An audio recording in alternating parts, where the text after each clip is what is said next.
помилуј нас, слава Отцу, Отче е воскресение, прежде Твоеја страсти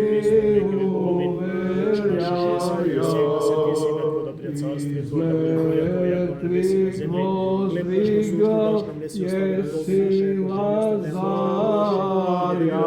Христе Боже, еже и ми јако троци, победник знаменија носјаше тебе победителю смрти вопие, Осана во вишник, благословен ряди во имја Господне.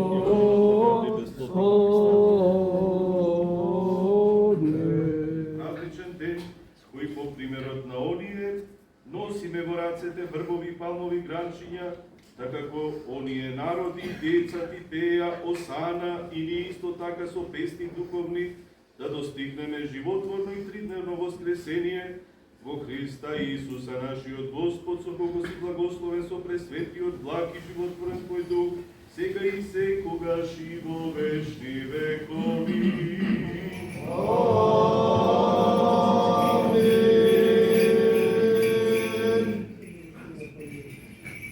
Се благословуваат овие гранчиња во името на Отецот и Синот и Светиот Дух. Сега и секогаш и благословуваат овие гранчиња во името на Отецот и Синот и Светиот Дух. Сега и секогаш и во вечни векови.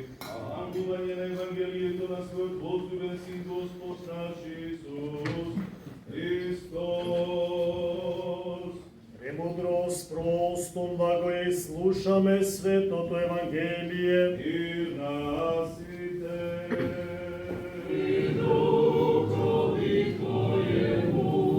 Ќе се чита од светото Евангелие според Јована.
Исус Христос и љубовта на Бога Отецот и заедницата на Светиот Дух да бидат со сите вас.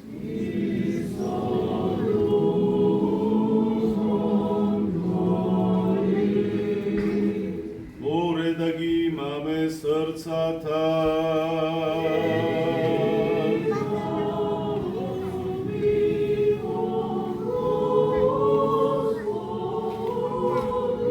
Да му благодариме на Господа.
Во името на Отецот и Синот и Светиот Дух.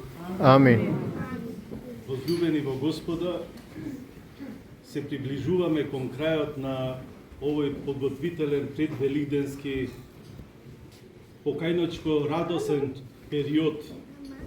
Зад нас е 40 дена, по примерот на оние 40 дена кои што и Господ Исус Христос на почетокот пред неговата света спасителна мисија ги беше поминал во пост и молитва. Така беше по неговиот пример, а така и по неговиот пример сега следат и ќе ги следиме последните денови од овдешната мисија, од неговите страдања, исмевања, крстна смрт, а на крајот и воскресение. И тука измеѓу е и денешниот ден, светници посветен на свеченото влегување на Господ Исус Христос во Ерусалим. Чин голем, свечен, та затоа и денес празничниот ден е голем и свечен, затоа што бил во спомен на она што непосредно предходно се беше случило, а тоа е воскреснувањето на Лазара од мртвите. За тој настан слушнавме и во вчерашното Евангелие, а во неколку наврати и во денешното Евангелие се спомна како главен повод за денешното чествување и за тогашното пречекување на Господ Исус Христос во Ерусалим. Во текот на таа тригодишна спасителна дејност, Христос беше направил бројни чудеса. Беше оздравувал болни, зли духови беше истерувал, па дури и мртви беше воскреснувал. Јаировата ќерка, синот на Иновата вдовица, но овој настан беше посебен, Лазаревото воскресение, не само затоа што беше близок пријател на Исуса, но затоа што веќе 4 дена беше поминал во гробот, а истовремено служи како најава за Христовото воскресение. Нам пак ни служи како објава и како потсетување за нашето воскресение. Не случајно и вчера и денес, во тропарот на денот, што го пееме, започнува токму со зборовите опште воскресение, затоа што Лазаровото воскресение е предвестник на Христовото, кој што е потврда и гаранција за нашето воскресение. Светото Евангелие вели кога народот, восхитен од големите чуда, од големото чудо што го направил Христос, излегле од своите домови да го пречекаат во Ерусалим. Тоа е порака и ние да ги оставиме и дома нашите домашни грижи и овие денови почесто да доаѓаме во храмовите и да се потсетуваме на овие значителни настани. Христос доаѓа, како што вели Евангелието, качен на осле, на младо магаре. Само да се подсетиме дека бројни победници, цареви, војсковоци, кога доаѓале после големите битки, биле качени на високи, украсени големи коњи, а царот на царевите, оној кој што на небесата е неговиот престол, а како што се вели, на земјата е подножето на неговиот престол, тој доаѓа смирен и кроток качен на младо јагне. Сите тие цареви и победници кога доаѓале од битките, доаѓаат после голем број изгубени животи, голем број смрти. А сега доаѓа царот на царевите, оној кој што и во чудото на Лазар ја победил смртта. Пред кого смртта е немоќна, кој е господар на смртта и кој што ги затвара вратите на пеколот. Но народот кој излегува и свечено го пречекува како моќник, очекувајќи од него земно спасение.